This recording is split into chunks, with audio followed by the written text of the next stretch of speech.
Because you said it, you were like, I think I'm the better boxer. You said it. Was that one of those things that like you say with your brother when you're both talking, so you're both trying to take jabs, or you genuinely, after watching him, like, why are you smiling, bro? Because I see what you're doing. What am I doing? You said it. Trying to get that clickbait. The clickbait. You said it. You better add. No, yo, let me say it. You looked really disappointed when Jake beat Nate. So you did. You did, bro. Bro, yo, I'm just saying. Let me tell you something. So Logan Paul was just on the Flagrant podcast and has finally addressed everything that has been going on with him recently, from Dillon Danis going after his fiance online, the beef with his old brother Jake Paul, and most recently, the drama with Jidion.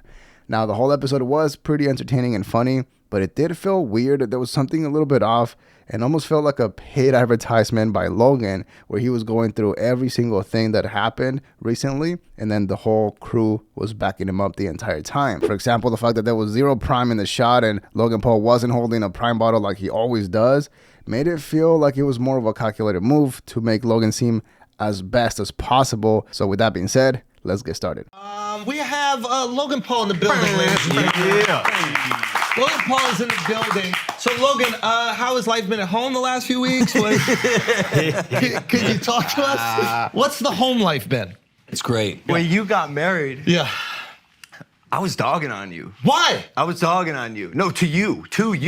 Yeah. I don't know if you remember this. I was like, Andrew, yo, best of luck with that married life. Yeah. Fucking dweeb. Yeah. And you're like, you know, if you find the right woman, it doesn't seem so bad. And I remember thinking, this guy doesn't know anything. Yeah. Andrew was right. I was right. Yeah. I was yeah. right. It's And Dylan Danis entered the chat. come on. Did you see any meme and you laughed a little and then you're like, wait a minute, I can't laugh? I can laugh. Really? Yeah, I can laugh. Do the both of you laugh at one? Yeah. Which one? Some of them are really funny. Can I guess the one? Which one? The turkey one is the funniest. Yeah. Come on. Yeah, Okay. yeah. All right. Listen. Hold on one second. So, is there any stress between you and Nina? What's the vibes? Zero. Really? Yeah. Come on, bro. Why? Let me ask you something.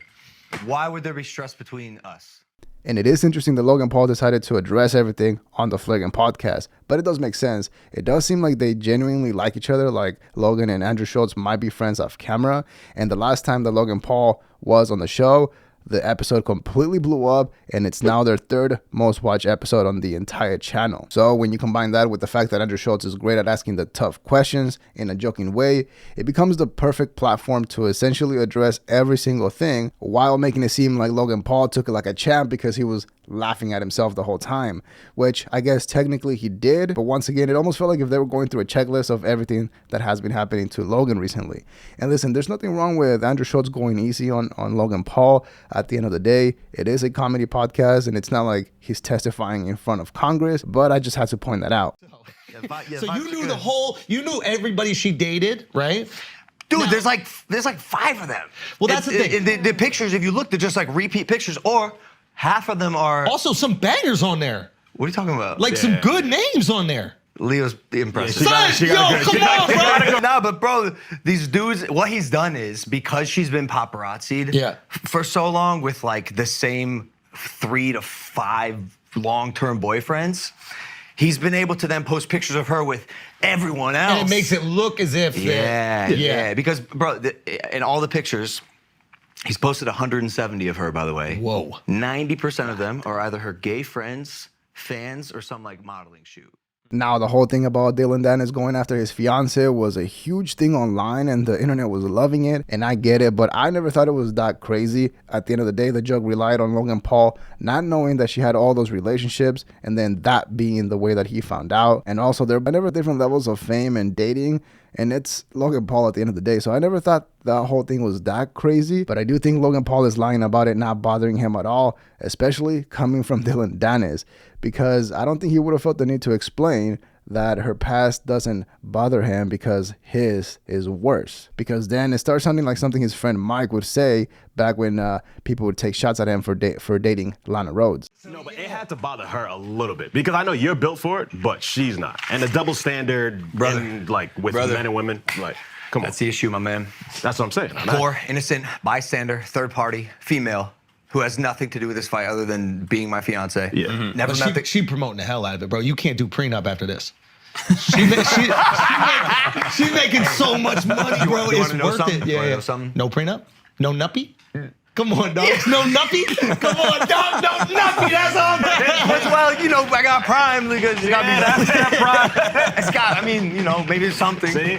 No, I did say to her. I said, Nina, I gotta be honest. You're handling this shit like a warrior, and I will compensate you accordingly. That's what I'm talking about. With my winnings. Yes. You know, like dog, she's never experienced like hatred in her life. All of a sudden, because she's linked to me, this is my fault. Yeah. I feel so bad, but she's strong as hell, dude. That's like, it's part of the reason, like how she's handling all of this, why I chose her to be my fiance. Do you have a prenup? Nope.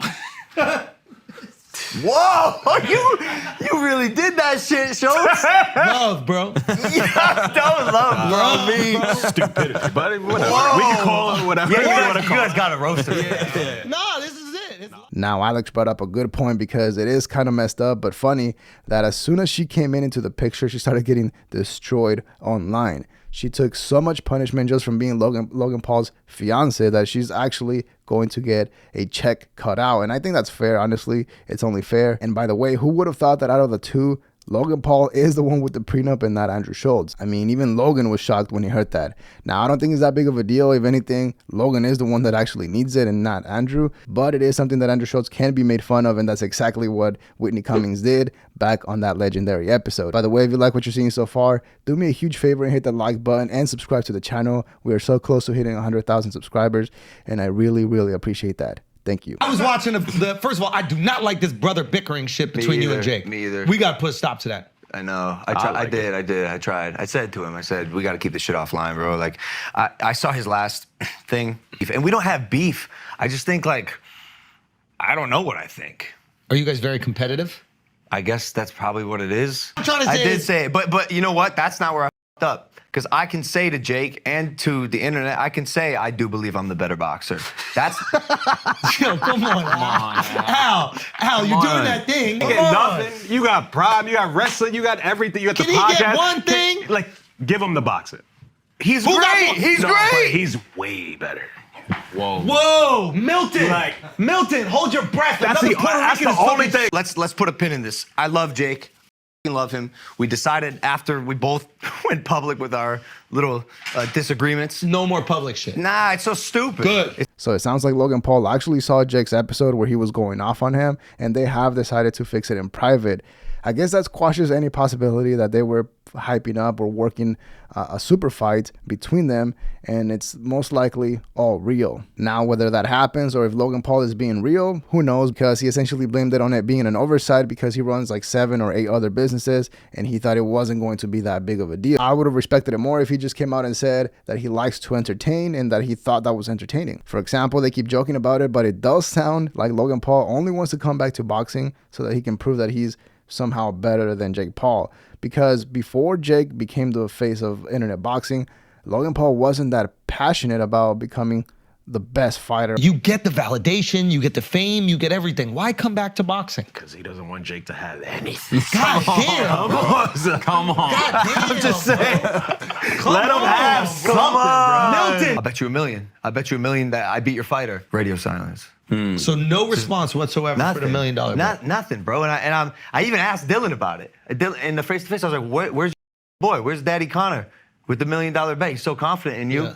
She's like, oh, don't worry about that, blah, blah, blah. Like, he has no answer. And Connor, you know what? I'll tell you what. All right, Dan. I'll tell you what, Mr. Moneybags. I'm going to make this more interesting for you. How about we double it? $2 million. $2 million says I beat your boy Dillon Danis. I know you're going to see this. Now, one thing we do have to call out that nobody did is the CryptoZoo comeback from Dillon Danis, because Logan was talking about the $1 million bet he made with Conor McGregor that Conor never responded to. Then when he saw Dillon face to face at the press conference, he brought it up to him again, how Conor hasn't responded to the bet.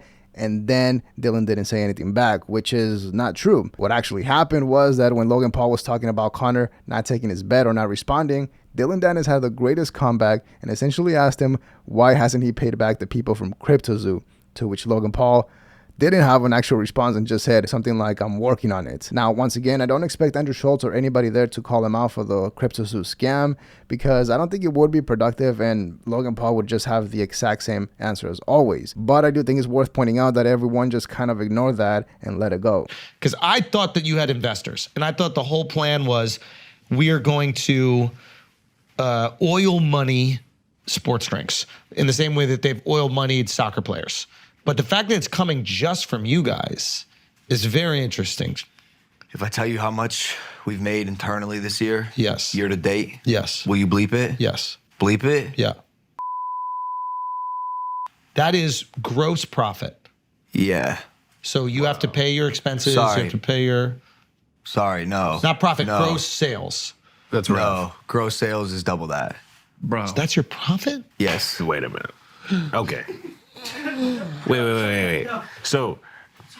Oh, now I kind of understand why you always got the bottle. And now you understand the pressure. No, I remember thinking, and I remember almost texting you like, bro, is it annoying to always carry the bottle? But that number makes it crazy. And this is the much less pressure. annoying. But you go to Jake's fight and you're like, I need to have my bottle, and that's partially where the conversation comes from. No, he checked me a little bit there. I thought he was right about that one. Bro. Yeah, I think he definitely has merit. I could have put down the bottle. Could have put down Easily. I did want to go over the Prime conversation real quick because Logan Paul essentially confirmed that Prime is only owned by 6 people, 2 of them being Logan Paul and KSI's managers, and everybody else, including Logan and KSI, are all under 30 years old, which is insane. And now thinking about it, he definitely is way richer than Jake Paul, if all of that is true. Because I thought I saw a video talking about how Logan Paul and KSI were just essentially the face of the company and were going to get paid out or something like that. But the way Logan Paul is talking about it, it sounds like there's a lot of money involved. And obviously everyone knew that, but I think there's a lot more than people actually think. Yeah. Pivot real quick. So we had Jidion here, and I asked him. Why y'all beef? I don't like this. I asked him personally, like, what that shit was. He gave when? He was on the pod. Within the last day? No. You guys, they beefed afterwards. There was no beef, dog. I mean, what happened at the fight? Yo, there was no beef. Jidion went ape shit on my brother. I texted him because I was friends with him. Yeah. I said, I think you went a little too far. If you ever want to handle something with Jake, just call me. He went from 0 to 100 on my brother. No, but, okay. Then when this Dillon shit started coming out, Jidion's stoking the fire with Dillon. Get back on Twitter. You're the funniest guy ever. Like, and I'm in my head. I'm like, you worked with us with Prime. You've been on my podcast. We're friends. We have open dialogue. I even gave you advice with some stiff stuff in your career.